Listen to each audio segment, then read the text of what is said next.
The first thing I learned about the Zerati Empire was that silence could feel heavy, not quiet, not peaceful, heavy. The palace dome arched above me like the inside of a pearl. Living crystal walls shimmered with slow pulses of violet light. Thousands of alien eyes watched from tiered balconies that curved around the vast chamber. Their forms were tall and elegant, all silver skin and flowing biosilk robes that shifted color with their moods. At the far end of the hall stood the throne. It was grown, not built. A spiraled structure of dark crystal rising from the floor like a frozen wave. And seated upon it was the most powerful being in 3 star systems. Her radiance, Empress Elith of Zaroth. I was just Daniel Reyes, human, former aerospace engineer, accidental ambassador. And I was very aware that my species had only achieved faster than light. Travel 8 months ago, the chamber doors sealed behind me. A low harmonic tone vibrated through the air. The sound of alien voices whispering in frequencies, too complex for my ears to pass. I stood alone in the center of the vast floor. No weapon, no escort, just a translator band around my wrist and a heart that refused to slow down. A tall figure stepped forward from the lower dais, one of the imperial adjutants. His voice echoed through the chamber in precise, measured tones. Human envoy, you stand before the Empress to answer for the violation of Zerati space. Violation, that word hung in the air. I swallowed. Our ship was damaged, I said, forcing my voice steady. We entered your territory by accident. We did not know it was claimed. Murmurs rippled across the balconies. The adjudicator's eyes glowed faint blue. A sign of disbelief, perhaps. Your species has trespassed into a sovereign empire. Our fleets are prepared to erase the threats before it matures. Erase, threat, that was us. I looked up at the throne. The Empress had not moved. She sat upright, hands resting lightly on the crystal arms of her seat. Her eyes were luminous gold, ancient, measuring. I felt very small under that gaze. Permission to speak freely.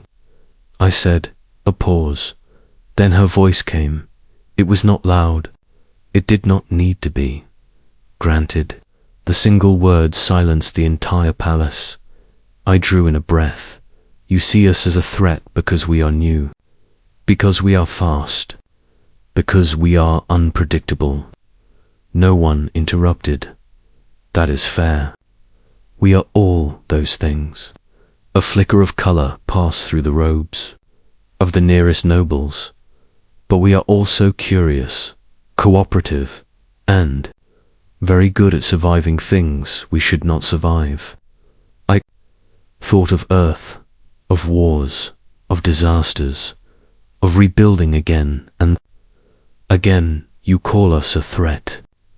Maybe we are, but we are also the species that kept launching into the sky after rockets exploded. The species that kept rebuilding cities after they'd burned. The species that keeps reaching outward even when the dark answers back. The hall remained silent. We are not here to conquer you. We are here because we cannot stop exploring. It is in us. You can destroy us now. Maybe you will. But if you let us stand beside you instead of against you, we will surprise you. The adjudicator turned toward the throne. The human speaks boldly. I braced for the order, for guards, for weapons. Instead, the Empress rose. The entire palace inhaled. She descended the steps of her living throne slowly, each movement deliberate. Her robe shifted from royal violet to a deep contemplative blue. She walked toward me. Every instinct screamed to kneel, to look away. I did neither. She stopped 1 pace from me. Up close, she was taller than I expected. Not towering, but commanding. Her presence pressed against my senses like gravity. Her eyes studied my face. "You are afraid," she said softly. "Yes." I answered. A ripple of shock moved through the chamber. "You stand in the heart of an empire that could extinguish your sun, yet you speak without deception." "I do not have the luxury of deception," I said. "You would see through it." For the first time, a faint shift touched her expression. Not a smile, but something close. She turned away from me. Then she did something no one in that chamber expected. She stepped down from the central dais completely, and she walked past the line that marked imperial separation. Gasps echoed from the balconies. The Empress of Zaroth left her elevated ground and approached the level where I stood. Then she sat, not back on her throne, not on a raised seat. She sat on the smooth crystal floor beside me. The palace fell silent. Not the heavy silence from before. This was something else. Stunned, frozen. Impossible. I did not move. I barely breathed. Her voice carried outward. "For 9,000 cycles, my people have ruled from above. We have measured other species from a distance, judged them from safety." Her golden gaze lifted to the watching nobles. "We believed power required separation." She looked back at me. "This human stands in fear, yet does not bow. Speaks of weakness, yet claims resilience. Offers partnership without leverage." She rested one hand on the crystal floor. "Such a species is not erased. It is studied." A wave of tension released from the chamber. The adjudicator stepped forward. "Your Radiance, the risk," she said calmly, "is stagnation." Her robe shifted to a brilliant silver. "We will not destroy humanity." The words rang like a declaration carved into stone. "We will invite them." A collective intake of breath filled the palace. She turned slightly toward me. "Human Daniel Reyes, will your people accept observation, cultural exchange, shared knowledge?" I blinked. "Yes." Number hesitation. "Yes, we will." The Empress nodded once. "Then today marks the end of isolation." She rose with fluid grace and extended a hand, not as ruler to subject, but as equal. I took it.